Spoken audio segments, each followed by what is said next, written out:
My name is Blanche and I was 15 years old when my mother left me at the airport. I still remember the way she gave a quick shrug, handed me $200 and walked away with her new husband and his kids. That moment at Gate 24 broke everything I believed about love and family. I never thought that being left behind would lead me to discover the truth about my past and change my life forever. Before I tell you how I went from being abandoned at Gate 24 to finding my real family, let me know where you're watching from and don't forget to like and subscribe. You won't want to miss what happened when my mother came back to find my room completely empty. When I think about my early childhood, most memories with my mom were happy. I remember weekends at the park, her pushing me on the swings until I laughed so hard my stomach flipped. On my 6th birthday, she made me a crooked chocolate cake and decorated our small apartment with paper streamers she made by hand. We didn't have much, but we had each other. Back then that felt like enough. But things changed when I was 8. One day I came home from school and found my parents sitting far apart on our old couch. The air felt heavy. They told me they were getting a divorce. The explanation was short. Sometimes adults stop loving each other. I didn't really understand. That night I cried myself to sleep, hugging my stuffed rabbit while I listened to them argue through the wall. After that, I mostly lived with my mom. My dad slowly faded from my life. First I saw him every other weekend. Then it was once a month. Eventually it became just the occasional awkward phone call. By the time I was 10, he was basically a name on paper and a blurry memory. My mom worked 2 jobs to support us. She was a waitress during the day and cleaned offices at night. I got used to heating up microwave meals and unlocking our apartment with the key I wore around my neck. Life was hard, but it was steady. I knew the rules and I knew my mom loved me. I never doubted that. When I was 13, everything changed again. My mom met Richard at the restaurant where she worked. He was rich, left big tips, and always asked to sit in her section. She lit up when she talked about him, his nice clothes, how he made her feel special. 6 months later he proposed. The ring was huge, almost too big for her hand that was used to hard work. Before I had time to get used to the idea, we were moving into his giant house in the suburbs. It had a pool, a home theater, and more bathrooms than I could count. But it also came with 3 kids. Richard's children from his first marriage. Olivia was 14 and looked at me like I didn't belong. Jackson was 12 and barely talked to me. Zoe was 10 and nice at first, but that didn't last long. From the beginning I didn't fit in. Richard was polite, but he saved his real affection for his own kids. At dinner they talked about private schools, clubs, and vacations. When I tried to join the conversation, they quickly moved on to something else. My mom didn't say much. He had changed too. She dyed her hair, wore new clothes, and laughed about our old life like it was something embarrassing. It felt like she had left that part of her behind, and me with it. I tried to get along with the other kids. I offered to help Olivia with her homework, praised Zoe's drawings, and asked Jackson about video games. But they either ignored me or pushed me away. I'll never forget hearing Olivia tell someone on the phone that I was baggage that came with her dad's new wife. Then Richard announced we were going on a trip to Bali. 2 weeks at a fancy resort. Even though things were hard, I hoped maybe this vacation would help us bond. But then my mom took only Richard's kids shopping for new clothes. When I asked why I wasn't included, she said I already had enough, even though most of my clothes were old. I used my babysitting money to buy a simple swimsuit. It didn't compare to the fancy bikinis Olivia and Zoe had. A week before the trip, I walked by my mom's room and overheard a quiet conversation. "What about Blanche?" Richard asked. "All taken care of," my mom said like it was no big deal. "She won't be a problem." When I asked her later, she brushed it off. "Just trip details, honey. Don't worry." The morning of the trip was busy. Everyone was running around with suitcases. I noticed my passport wasn't with the other travel documents. I asked my mom and she said it was in her purse, then told me to hurry up. Now I can see the signs were there. She didn't look me in the eye. Nobody talked about where I was sitting on the plane. My suitcase was smaller than the others. But I wanted so badly to feel like part of the family that I ignored all the signs. The airport was packed. Richard led the way through the crowds. My mom followed beside him. Clutching her designer handbag, my mom walked ahead. Olivia, Jackson, and Zoe followed closely, their faces full of excitement. I was at the back, struggling to keep up with my small suitcase. When we reached the check-in counter, Richard handed the passports and trip details to the airline worker. I noticed he gave her 5 passports, not 6. A sick feeling formed in my stomach. I watched as she gave out boarding passes to everyone except me. "Excuse me," I said, stepping forward. "I think you forgot my boarding pass." The woman looked confused. "I only have 5 passengers listed for this reservation."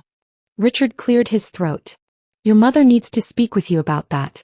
We'll go ahead to security." He and the stepkids walked away with the luggage. My mom took me by the elbow and led me to a quiet spot near a gift shop. Her face looked strange, cold and a little annoyed.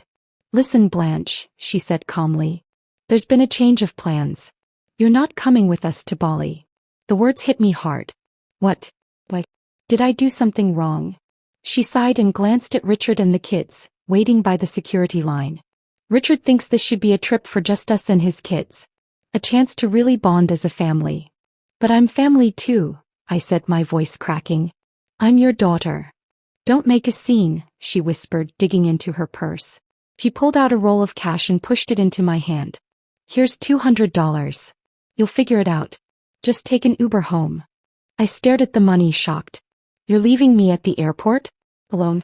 I don't even have a key to the house." She gave a small shrug, the one I'd remember in nightmares for years. "Mrs. Peterson next door has the spare. You'll be fine. You're mature for your age." Tears filled my eyes as the truth hit me. "Mom, please. You can't do this." "Richard's waiting," she said, looking back toward the checkpoint. "This vacation is important for our future, Blanche. Sometimes we all have to make sacrifices." "A sacrifice is giving up a concert or a shopping trip," I said, my voice rising. "This is abandonment." She flinched at the word but quickly fixed her face. "Don't be so dramatic. It's just 2 weeks. The fridge is full and I left money for pizza in the kitchen drawer." She leaned in, kissed my forehead quickly and dryly. "I'll call you when we land." Then she turned and walked away, her high heels clicking on the tile floor. She rejoined Richard and the others without looking back. Olivia glanced at me for a second and smirked before disappearing into the security line. I stood there, frozen, with the $200 shaking in my hand. All around me, the airport kept moving. Travelers rushed by, families hugged goodbye, announcements echoed over the speakers. But my world had stopped. The tears came fast. I sank onto a bench nearby, crying so hard I could barely breathe. Some people gave me odd or concerned looks, but no one stopped. To them, I was just another teenager having a moment. Easy to ignore. I stayed there for an hour, staring at the departure screen. I watched their flight change from boarding to departed. Every update felt like another punch. I called my mom's phone over and over. It went straight to voicemail. I sent texts, no reply. Finally, I sent one last message. "Having fun at the airport? Hope abandoning your child was worth the first-class seat." No answer. I didn't expect one. By now she was probably sipping champagne next to Richard, happy to leave her old life, and me, behind. As the afternoon turned to evening, things got more serious. A security guard approached me while I was sitting at a table in the food court, sipping a soda I bought just to have a reason to stay there. "Everything okay, miss?" he asked kindly but firmly. "You've been here for several hours." "I'm waiting for my ride," I lied, not meeting his eyes. "They got stuck in traffic." He didn't look convinced but nodded and reminded me not to leave my bag unattended. Another wave of shame hit me. How could I admit the truth? That my own mom left me? The words wouldn't come. As the crowds died down and the stores began closing, the truth became harder to ignore.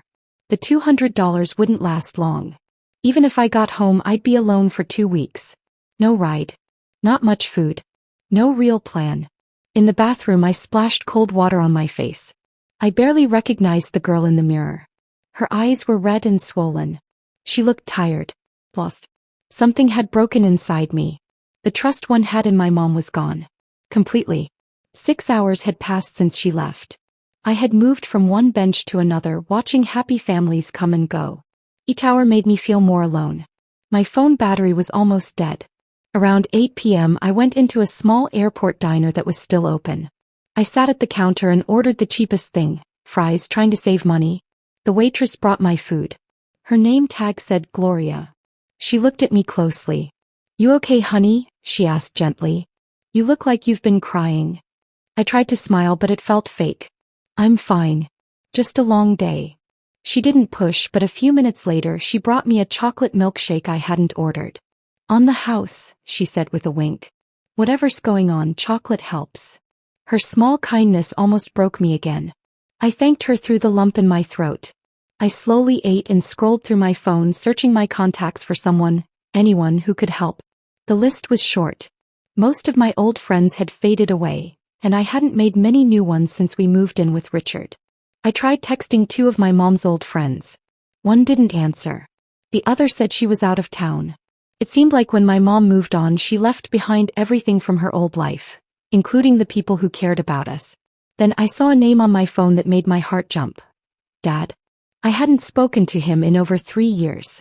The last time was a short, awkward call on my 12th birthday. After that, nothing.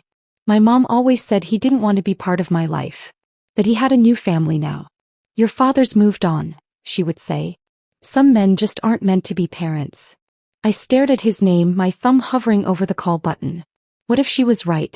What if he didn't want anything to do with me?